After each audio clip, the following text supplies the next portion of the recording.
अमेरिकी राष्ट्रपति Donald Trump आए दिन कुछ न कुछ फैसले लेते रहते हैं और उसका असर भारत पर जरूर पड़ता है। अमेरिकी राष्ट्रपति डोनाल्ड ट्रंप ने H-1B वीजा के आवेदन शुल्क में बड़ा बदलाव कर दिया है और इसे करते हुए उन्होंने कीमतों को बढ़ा दिया है।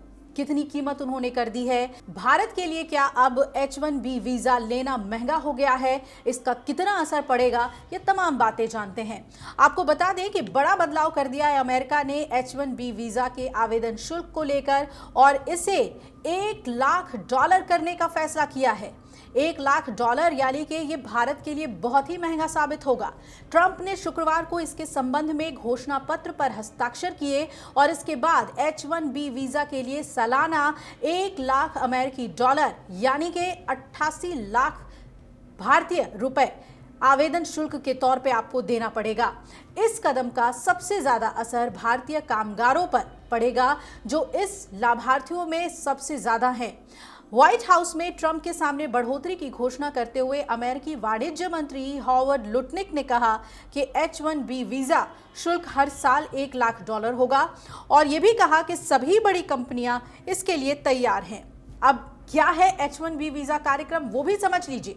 H-1B वीजा कार्यक्रम अमेरिका में हाई स्किल्ड जॉब्स के लिए सर्वश्रेष्ठ और प्रतिभाशाली विदेशियों को आकर्षित करने के लिए लाया गया था।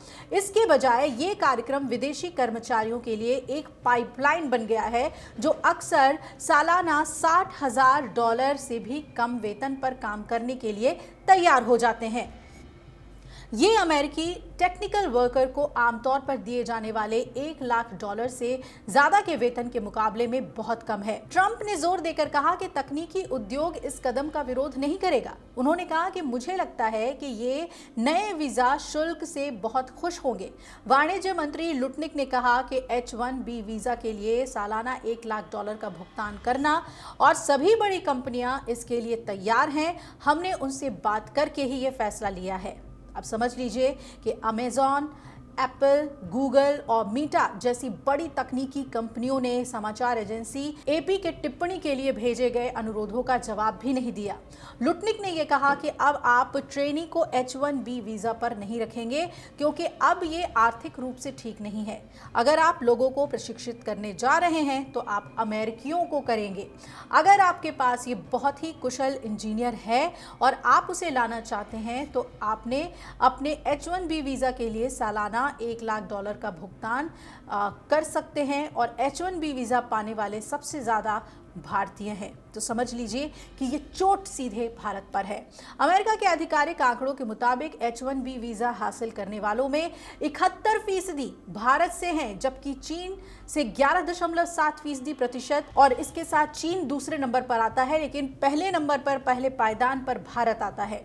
यही वजह है कि इसका सबसे ज्यादा असर भारतीयों पर पड़ने वाला है, भारतीय प्रोफेशनल्स पे पड़ने वाला है। आमतौर पर H-1B वीजा 3 से 6 साल तक के लिए दिए जाते हैं और अमेरिका में हर साल 85,000 H-1B वीजा जारी किए जाते हैं, जिसके लिए लॉटरी सिस्टम का इस्तेमाल होता है।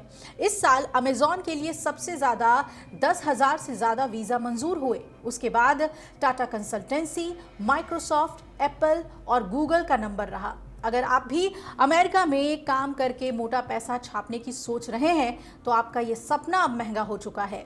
अमेरिकी राष्ट्रपति डोनाल्ड ट्रंप ने H-1B वीजा के नियम में जो बदलाव किए हैं वो वाकई भारतीय प्रोफेशनल्स पर ही चोट है।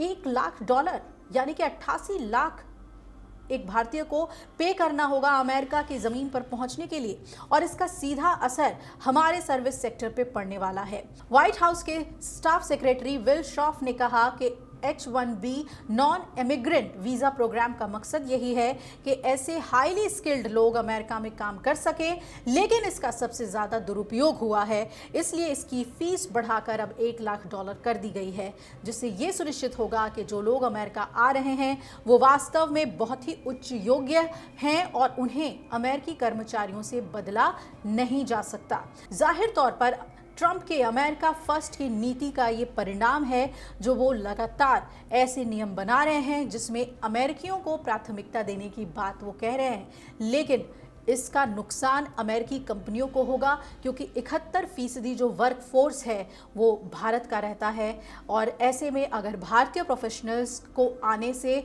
इस तरीके के नियम, इस तरीके की पॉलिसीज रोकती हैं, तो इसमें अमेरिका का नुकसान होगा।